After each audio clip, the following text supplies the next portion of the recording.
Gideon, thank you very much for your presentation and for informing us this morning. We're now going to open the floor to a discussion session, and we welcome everyone to participate in this. If you can perhaps briefly give examples of partnerships that have worked or not worked and citing reasons therefore, we'd really like to hear from you. And we'd like this to be a session where we share with one another, we learn from one another, so that we can gather ideas and then stimulate a positive discussion. If I can just ask you to introduce yourselves first and the organization you represent, and then you can pose any questions also to our speakers here this morning. Thank you. My name is Leonard Smith, and I live in Pendon Estate in Lansdowne. And I'm involved with the school there. We're also part of the University of the Third Age. And JB Smith came and spoke to us the other day. So suddenly I find myself involved in this launch. I never knew this was going to come along. So I'm very pleased that you've got this thing here. I'm also interested in M&E, monitoring and evaluation. I've done a few of these things in the education field, and really you're quite right in saying you've got to do those things right at the beginning. They can't come somewhere in the middle or towards the end. So I'm all with you. You've got lots of things that you kind of rattle through. I wish I could stop you and say, hold on, tell me about this, tell me about that. But I think that this whole question of us as the citizens, you use the word oversight. What the heck does that mean? You know? We need to unpack a lot of these phrases that you're using. And what does it mean practically? So I hope that from here we'll be able to do workshops around these things to deepen our understanding and to train us how to be citizens that know how to observe, know what an indicator is. All of those things, they are very kind of academic for a lot of people. And because I've had a smattering of that, I know it needs intense work, and we need to work alongside the experts in this area. I've heard about action research because I believe the community must get involved. They must be given the skills of how to do these things.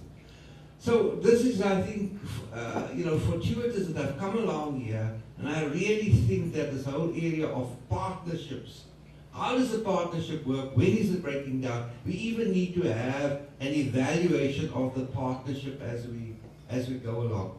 So thank you very much for the invitation, and I certainly would like to carry this message across to some of the people in our area that are concerned about safety and what it means in broad terms and then particular terms. So we've got to kind of think globally and act locally.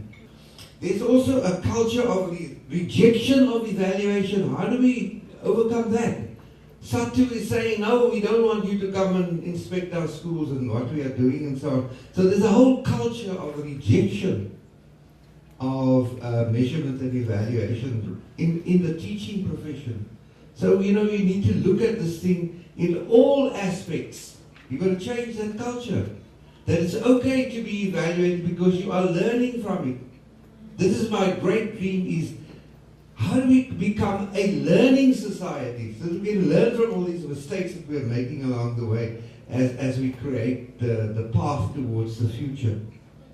There's the gangsterism thing, and I'm saying to myself, I've been involved in education all my life. Primary school, high school education. The last school I was at Spesbona. And most of you know about what happened there, the shooting that took place at there. It's related to gangsterism. Now I want to go back there and say, shouldn't we as elders begin to talk to these youngsters about what things we went through during the 70s and 80s? That there are other ways of overcoming the difficulties. And now, of course, I just read that the gangsters are now far advanced in terms of their intelligence than the police are. I mean, for heaven's sake. So it's all about how do we increase our level of consciousness, how do we get the tools to be able to work our society so that it becomes the kind of society that Nelson Mandela and other people have seen here. So, you know, there's a big job ahead of us, and we have to get in. Unfortunately, government has put civilians out there. You know, we're not part of it anymore, and we must insist we have a role to play. Thank you. I think a big answer to your questions is all to do with partnerships, and that's what we do. But you have to build partnerships, so there has to be more of a link. And I talked about more of this last time. I said we have all the tools and mechanisms to do many things, but we lack the connections between them. So we don't really have departments always working closely with communities. We haven't really forged the partnerships that are required to do the kinds of things that I'm suggesting today. But they can be done. And as far as tool design goes, people can talk to me. I'm a specialist in participatory techniques. I do go do interviews and that sort of thing, but usually I design my methodologies so that the community does a lot of the research. And so I make my evaluations very affordable. And that keeps me busy. I'm busy all the time. And even in these hard times because of that technique. Baselines can be done at the community level, as you've suggested. And all we have to do is involve the community. And some of the techniques I tried to allude to in my talk, but one of the best and most overlooked tools that makes it real easy is mapping. Mapping. I got to get that across because we don't do that enough. It's so easy. If you don't have much money, you can go to, Automobile Association and grab a bunch of maps, and go into a community and say, community, mark on your maps where you are having problems with safety. Let's say one map will mark Shabeens, another map we're going to mark school youth safety problems, this kind of thing. Where are there overgrown fields? And we have maybe 3 different types of maps for mapping different types of things. And you hand this over to your community police forum, and they gladly do it. They actually know the community really well. And I've used this techniques when we did the community prosecution. We had this project with the NPA, and it worked like gangbusters. Worked really well. Was never adopted.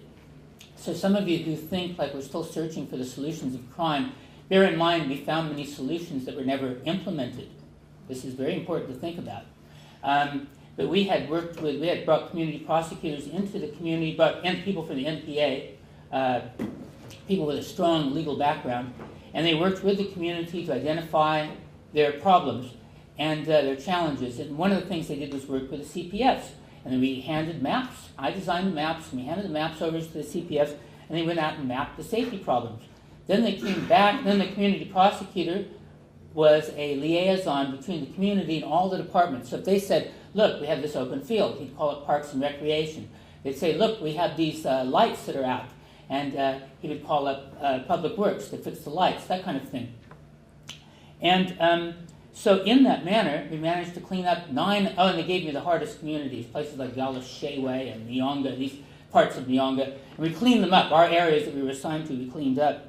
But they never adopted that particular intervention, which is something else to look at.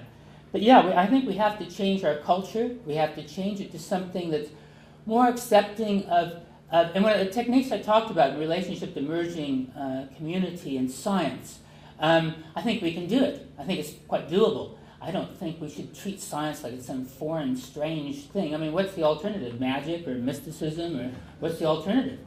We have to work scientifically. And we can do it. It's very easy, actually. The things I talked about today are easy to get across if we've got some backing for it and if we've got the partnerships for it. We can accomplish those things.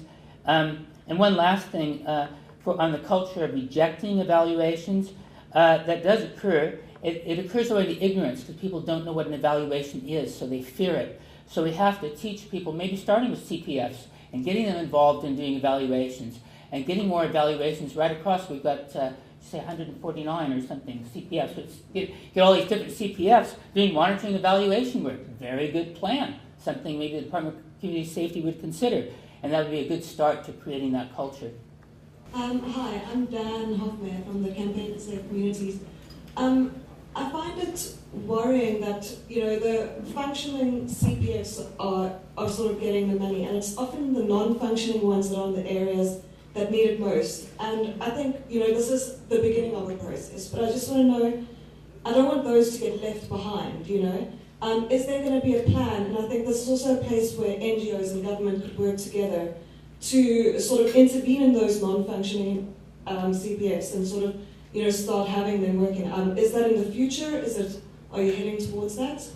If we look at the non-human systems that I spoke about, in our annual performance targets for this year as a department, now in order to maintain our audit standards, to get our budget, we must meet our own targets. Now one of the targets is that we must have 149 functional CPFs. So you understand, this model do not handpick. We don't. So you also want to take the politics out of it. Every CPF must perform the same work, and thanks for the offer of help. We will gladly accept as well. Maybe we can meet afterwards. I think the involvement in the community, or of the community, of all structures, the CPFs have a very powerful legal mandate in an environment where none of us have that. So if we can become part of the CPF, if we can empower them, we can design a model, I think it can contribute significantly to partnerships on the one side, and secondly also moving away from the one-size-fits-all solution to safety concerns. Good morning, I'm Ihsan Abrams, CPF Kensington, Project Coordinator. Very tough job, I must say.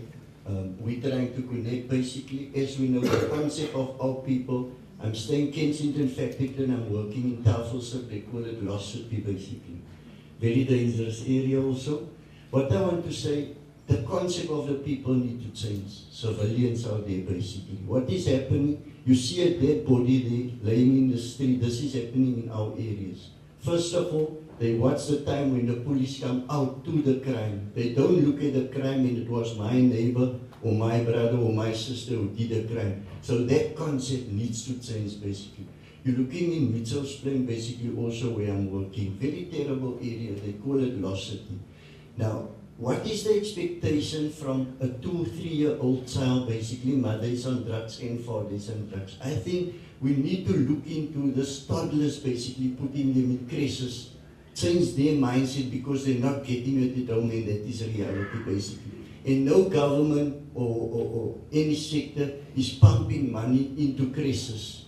We developed in Tafelsig personally, basically it's 30 rand a month basically, to take this toddler, 3-year-old toddler, and then we're going to have them for 5 years because government-wise we're waiting till 7 years old. The basis is in the child already. There's no opportunities.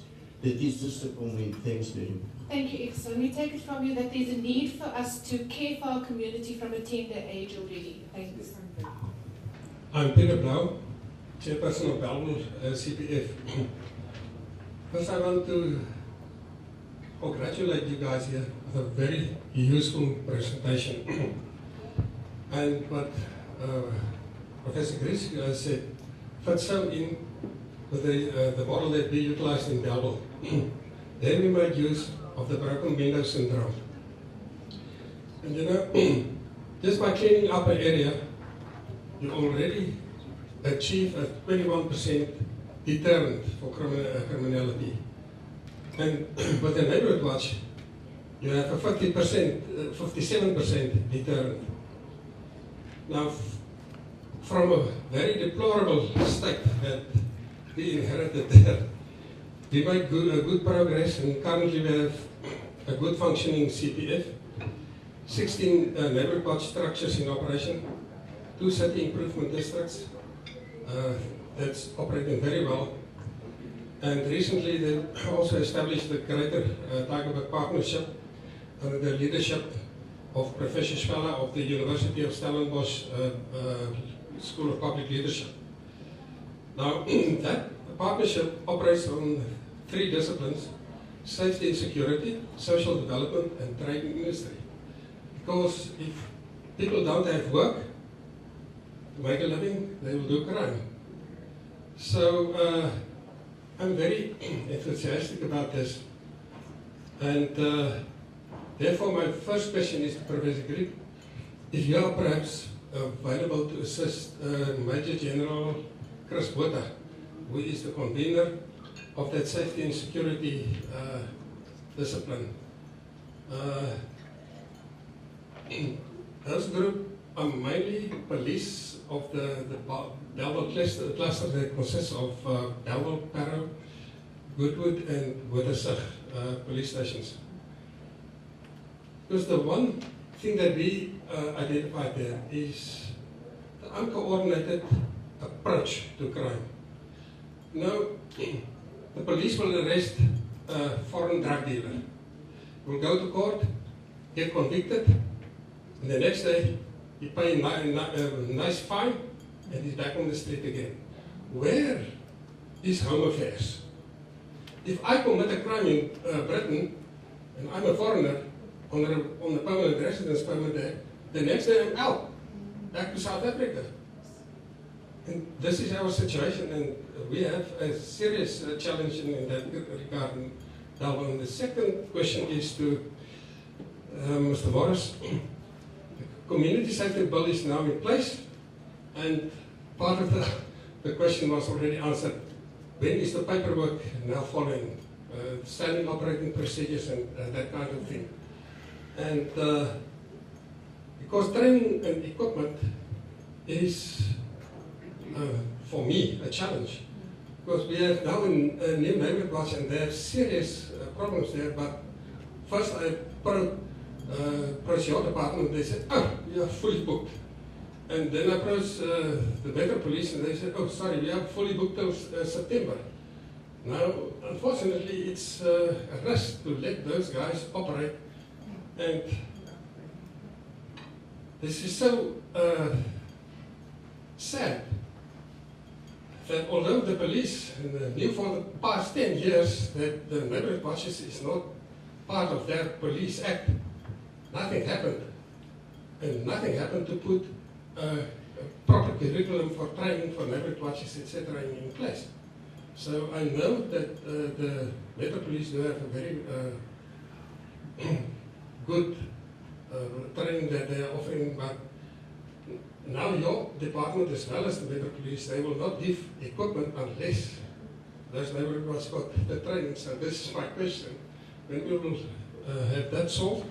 And the last one, what powers do we have if a neighborhood watch refuses to register? Because in terms of the law, they should register, and if they do not want to register, the door is wide open for vigilante activities, and that's the kind of thing that could give us a serious lot of problems. Thank you. Thank you, Peter, for sharing with us the hard numbers of what's happening in your community. We'll ask both Richard and Gideon to respond to that. What I was thinking when you were talking, Janine and I kind of wanted to target somebody to talk to about one of the other things we do is produce good information about what's going on. So we have these breakfast briefings, but we also publish things and have a website where we make things available.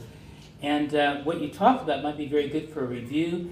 This brings up another issue also. What do I mean by review? You can do, and also we had the speaker from Musenberg who said, well, it's not really worth it to come here and do monitoring and evaluation. What you can do then in those cases is do a review of both good practice, look at what's good, what's happening that's useful, because you've had this 21% drop in crime and criminality, you said. You said the neighborhood watch is working well, but you have an uncoordinated approach in some other areas. It's good to look at these things, warts and all, diagnose them, and then maybe come up with an honest review of what's happening. We really do want to focus on a particular area. So that might be fertile ground for partnership, if you're willing. I think the first question in terms of the timeline for the implementation of the Act, yes, there's a lot of regulations needed, you understand, but we've got a dedicated team, we've established a project office. This is a top priority for the government. We will be rolling it out in 3 phases. Phase 1 would be setting up the advisory council,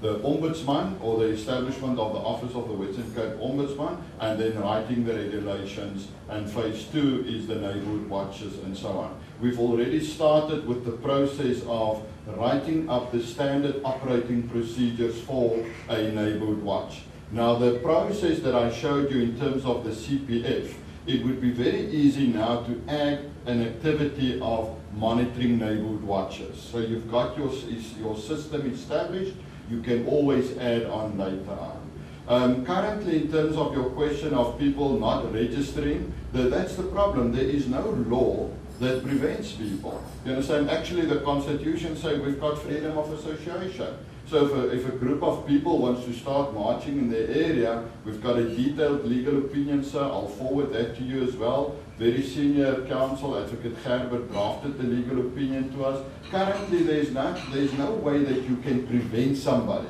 from marching or patrolling or making this community safe. The Community Safety Act, you'll also see it's not compulsory, it's voluntary. So if you want to become a partner with us, if you register with us, then we'll equip you, we'll train you, we'll give you the structure. But you understand, our legal opinion that we've received is there's no way that you can enforce registration on that, because these are volunteers, it's community structures. Minister? We do encourage neighbourhood watches to work very closely with the social functioning services to prevent people from roaming the streets and such is not aware of who is doing what, because they act as a kind of a crime prevention entity, and we can't have people running in our communities like chopped head chickens and that sort of thing. Such will begin to ask the question who's doing what, and it could become uncontrollable. So we do encourage them to report to the local police station, to inform the station commander, this is our name, this is our area of operation, this is what we're doing, etc., etc. At least that there's some coordination. Hi, I'm Sarah Crawford Brown. I'm Terry's daughter, but I've been working in safety and guidance for about 20 years, particularly looking at the psychological trauma of living in communities such as Hannibal Park, Parkside, and so on. And I'm coming, at the moment, a member of SAVI. The UCT has drawn together all the researchers working around issues of safety and violence into Safety and Violence Initiative at UCT, so that research is integrated. And I'm looking at research numbers that are generated, particularly also through monitoring and evaluation. We know what works. We know which programs are effective, and we know where are the gaps on the ground. We know, for instance, I think in this study we know that the majority of violence happens on a Friday, Saturday, and those are the particular bad days. But we still can't get increased policing on weekends. And it's been 20 years we've been talking about increasing policing on weekends. Why do we have reduced policing on weekends? So we've got the stats, and so I guess my question to everyone is, how do we start drawing this information that we pulled together in monitoring and evaluation into effective crime prevention and into effective safety development? Because we have a lot of these very effective, exciting discussions. We've developed great safety plans for the Western Cape. We've looked at integrated multi-level interventions that are complex and far more than law enforcement. And yet we're not actually getting together. So I guess my appeal is, how do we put this monitoring evaluation together and start putting our intellectual property into action? Thanks, Sarah. So basically, we have the answers, we just need to take it further and find the next step, essentially. I couldn't agree more. I mean, that's my principal point, is that in 20 years of studying, monitoring, evaluation, and working on these various programs, I find that we have all sorts of solutions out there. We just don't apply them. And often sometimes it's for budgetary reasons, sometimes it's resistance, sometimes people don't have that information. And I think it'd be very useful to take the group that you're working with and pilot something and create a model of practice and to show somebody in a particular area. Of course, I've also done that. And then people have ignored that as well. But that's exactly what we did with that community prosecutions. It was under the NPA, but we brought all the departments together, focused on the 9 highest crime areas in the country, brought down crime left, right, and center, got newspaper, radio, television coverage, and then it all fell flat. Nothing was done. I'm Gilbert Lawrence from the Community Safety Department. I also want to say that we feel the same frustration as well. And for example, in our department we also have provincial traffic, which is a traffic service. And part of roadblocks, and dear old lady will say there's no visible traffic policing. But it's no good having a roadblock for drunken driving at 12 o'clock at night or 10 o'clock at night. It's got to be 2 o'clock in the morning or 3 o'clock in the morning. Now, we're trying to do that more and more in terms of saying, because we've got a 24/7 shift arrangement with our traffic officials, to make sure that we can do that appropriately. And that's from the research, and it's almost obvious. And yet, a lot of the roadblocks used to happen during, let's say, office hours and so on. I think the other thing that we're trying to do with our traffic service is to make sure that our traffic service, because the roads are used for crime and criminal activity, whether it's transporting drugs or escaping with a stolen car, that sort of thing, that happens. So we're trying to ensure that our traffic officers do more than just traffic. In other words, not just look at your driver's license and check your book, but have a high index of suspicion. And the amount of drugs that we've recovered through this program is absolutely phenomenal, to the extent that we now wish to get a dog unit for our traffic service. Now, it's not to do the police's work. We do it in collaboration with the police. The police, in fact, come to our integrated roadblocks with their dog units often to ensure that we can pick up other things. But clearly the roads are an area, besides the suburbs and the townships and the communities, but the roads are an area as well. And so from the traffic services of the Department of Community Safety, we are also trying to address the issue of how do we increase safety, not just by law enforcement, but by a high index of suspicion. And we're looking at other things, like some innovative things like number plate recognition on the national roads. We've gone through the whole issue, and I think we've related this incident to you. We've stopped the buses. You stop a bus, you pick up, and this is true, it happened that way. The drugs is around the passenger, and the passenger is arrested with the drugs. Then they get clever, they put it in a suitcase up on the rack, and when it's found, nobody knows who it belongs to.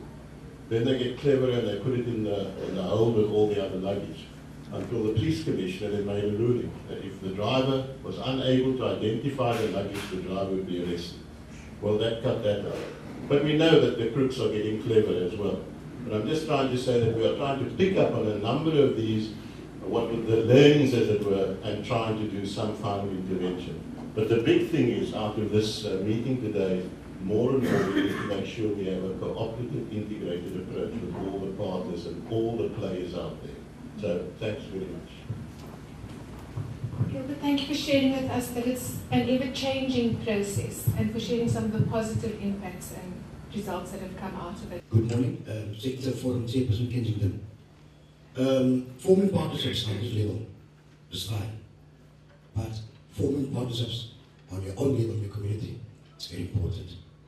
And in most communities that happen. Communication and partnerships among NGOs. We're more than 20, 30 organizations in one area, and we don't work together. Thank you. Just to elaborate on what Colby said, and what you guys are trying to do in terms of forming partnerships is fantastic, but will this filter down to community level at all? So you can introduce yourself. It's Helena Lassel, also from Kensington. Okay, so I was wondering whether the partnerships will filter down to community level, and then also just speaking about communication, in terms of having these meetings and having all of these great stuff communicated in a way that people at the grassroots level can understand. That's one of our aims, is to partner on this stuff and do some additional research. One of the things we want to do, that's why I was mentioning, come talk to me, because I'm very interested. Come talk to Janine and I, we're interested. We've had several people here talk about their experiences with CPFs, and maybe that would be a good angle for us to look at, but we really do want to see what's happening at community level and link it. That's what my whole talk was about, and how to do that, really. It's a two-part talk. You'll see the other part from last time. And I don't think we let the community, that's my big issue, we don't let the community drive these things enough. And I really think that each particular place, this has come out, and the Department of Community Safety says this, each particular community has its own role players, its own actors, its own particular set of challenges and problems. And last time I talked about how do we define a community, and you'll find it in your handout today. But it's very important, I think, to allow some communities to be self-defining, and then to get into those communities and get down to community level and work with these self-defining communities on their safety problems. But we would be very happy to work with some of you that are on the ground. That's kind of our next mission, our next step, and talk to Janine or I.